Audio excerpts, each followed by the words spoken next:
Welcome back to the Xuan character reviews. With Xuan rise to prominence, a new era of collaborations began. Old allies and famous stars joined to the game. This is the next wave. They are the KOF generation. So the promise is fulfilled and the KOF guest characters are finally here. What was the final result of this collaboration? Of course, I won't use this video to talk about Terry and Benimaru's design. They are classic characters we all know, so there's no need. So I'm going to talk a little about how Tencent adapt them to this game. First, let me remind you we had rarely seen these characters in 3D graphics, so how good they did adapt to Tencent's 3D models? Got to say, they look a little weird compared to the Wang original characters. Technically, both of them feature very simple designs compared to the ones of Tencent, who are more complex and detailed. But I guess they are really correct and accurate. In fact, there's a weird phenomena that once you start playing one game and getting used to it, gradually the sprites and the visual aspect become transparent to you. So much you stop paying attention to the sprite and you forgot exactly how it looks, and thus it becomes weird seeing it translated into a different visual style. So if we analyze, every part of their design has been respected and translated to a new style. Thus, these new sprites are not really weird, they are just new, you know. So the sprites taken as models for these characters are mainly the ones of KOF 97. They have all the classic normals and special moves, while their stand animations are more likely taken from the King of Fighters 13. I get to say, the movesets they chose for these characters is not really my favorite. I got into KOF monthly from KOF 99 onwards and I never liked 97 and 98 that much. But in China it seems they are their favorite games of the series. Could I get accustomed? Well, maybe not. I never liked Terry's short-ranged power wave, the one that looks like a trail of fire. I'm so much used to the projectile version. The same way, I always preferred Rising Tackle to be performed with a charge motion, because otherwise it's something as common as any Shoryuken. And that takes away a little of Terry Bogart's uniqueness and peculiar game style. And well, some other things, like Benimaru performing his Shinku Katategoma with punch instead of kick, equally seem weird to me. The same way, what about Yaido kick? That Benimaru move that is simply a quick kick forward and nothing else? I mean, why it has to be a standalone special move, it's not more special than any regular kick. But outside of that, I found Terry and Benimaru's game style from those games, or at least what they adapted them from, really tedious and frustrating. For example, Terry has this extra move out called Power Charge that's a quick shoulder tackle. It serves as a launcher. And while technically it's a very inoffensive idea, it really ruins his gameplay in this game, at least to me. Because its properties have too much advantage and they are so easy to abuse that it quickly become this character's core tool. What means you can perform this once and again and again and again and finally end the tick with any special move like Power Dunk, Power Hazer or even the hidden move. But not after dealing extreme damage to the opponent. So most of Terry's combos depends on this special move and the strategy as well, which is the worst because Terry becomes a character really expert in luring you and trying to bait you from a short or medium distance, even the long distance, to give you a poke and then perform this touch of death and pummel you once and again with these power charge combos. And that took all the fun of using Terry away from me. And about Benimaru is basically the same case, but in his it's because of the Shinku Katategoma. You see, in the first game of the series, this move knocked the opponent away with a single hit. They later turned it into a multi-hit version. But in this particular version, it's more than that because in the end of the move, Benimaru jumps away, escaping from the opponent's reach. So Shinku Katategoma is not only an attack with a very good reach that deals many hits, but also good and frustrating block damage and easily linkable. You can't even use the emergency roll against that because it hits in both sides. And on top of it, it is also like almost completely safe as Benimaru jumps back in the end. So the opponent can use it against you once and again and you need to be really good in order to counterattack. And that took all the fun of using Benimaru away from me. Of course, one could say if you find frustrating fighting against these characters, well, at least you can use them for yourself and invert the situation. But it doesn't work for me because I find them equally boring and tedious to use. In fact, it makes me prefer Shiba over Benimaru because at least his version of Shinku Karatekoma is less tedious to use.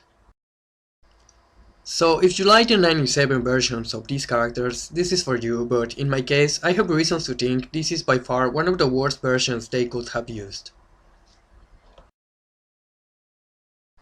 Whatever, let's move on to the visuals.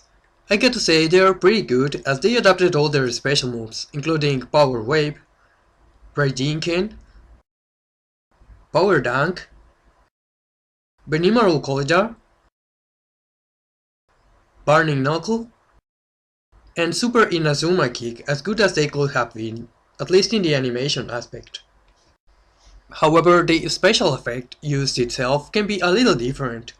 For me, I really prefer the Burning Knuckle effect when it's filled with white, bluish energy, instead of fire. I think the red effect comes from Fatal Fury 2, however, and it's added back in Garou Mark of the Wolves.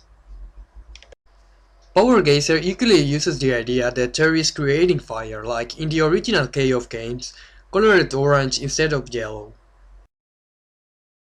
I guess what they wanted to do here was to homogenize his effects, so he uses a single kind of energy, and that is fire. Also, remember they're comparing him with Jan in the promos. But I prefer KOF 13's take, in which it looks more like a geyser of light or something kind of a bright yellow energy, like Shang-Gu in this game. I'm also glad that High Angle Geyser returned as it is one of my favorite supers ever. I'm also glad too that the max version of his most classic super is Triple Geyser, instead of the boring Enhanced Power Geyser from KOF 13. Benimaru Super Electrigger creates yellow colored lightning instead of red electric bolts, while that doesn't happen in the KOF games. And his Super Raikoken, while it's very similar to the ones of KOF, creates multicolored lightning orbs, mainly green and yellow instead of the red from KOF 98, or the purple ones from other KOF games that are my favorite. As for the hidden moves, they are taken from KOF 13. I have no complaint of Benimaru's because it's a perfect translation, but Terry's Trinity Geyser could have been way better. It likes the factor of the KOF 13 version as it creates fire instead of bright yellow light, but some other things are different too. In 13's version, the three geysers are created almost instantly, while in this they start rising one after another, and they also lack the punch factor from KOF 13, in which the screen shakes violently as Terry performs the move. It's way more underwhelming, and I don't understand the reason why they didn't add those visual aids, because it could have been very easy. Again, just like they did with Shang-Gu. And a minor nitpick is that wind bursts when they use some of their supers.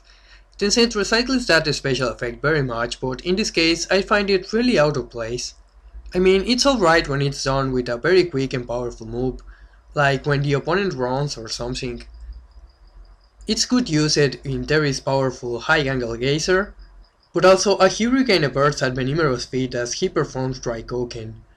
Why? Benimaru barely moves his feet while he is doing that super. I find it ridiculous. Whatever, let's go with the voice acting. Yare, yare. Hey, come on! This is another weak aspect for these guest characters. The dialects themselves are alright as they are all taken from classic incarnations of the characters. Hey, come on! The voice actors seem to be the right ones too, not sure if they are the classic voice actors of any of them, but if they're not, they are very similar. The bad part is simply that the dialogue sounds off and uninspired. Check out the yells of their special moves. Power wave! Power charge! Back shoot! Lightning Zaku! Lightning Ken! Lightning Ken! Lightning Ken! Ando Sandan-geri! Shinku Katate-goma! Benimaru Koreda! Power Geyser! Overhead Geyser!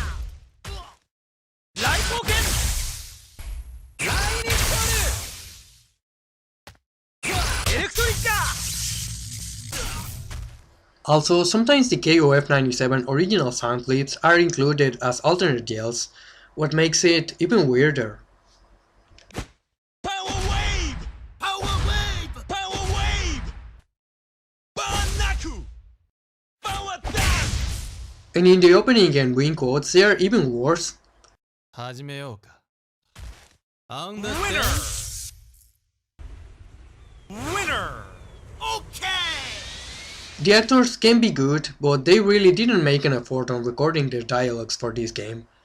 Pretty underwhelming. So the appearance of these characters could have been much better, to say the least.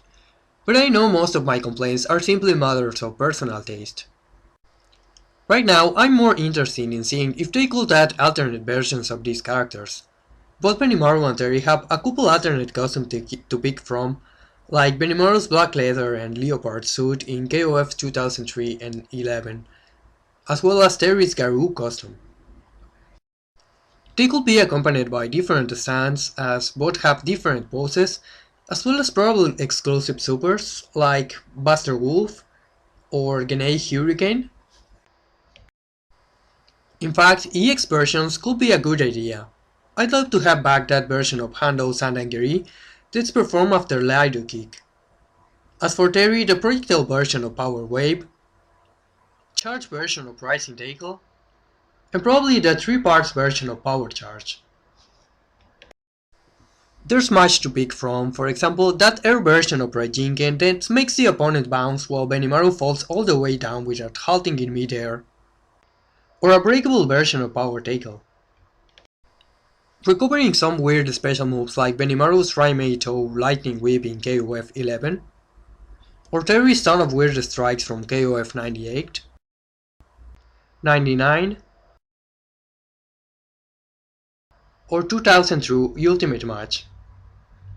Terry's Power Stream Leader Super could be really easy to do.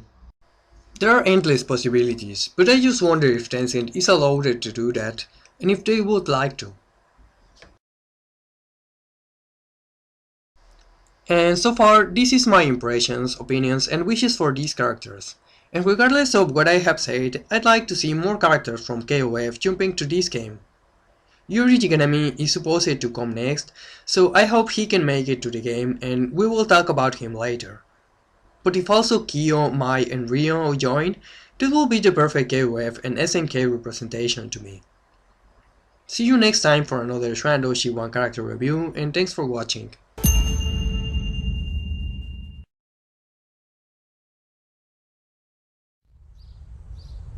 Draw game.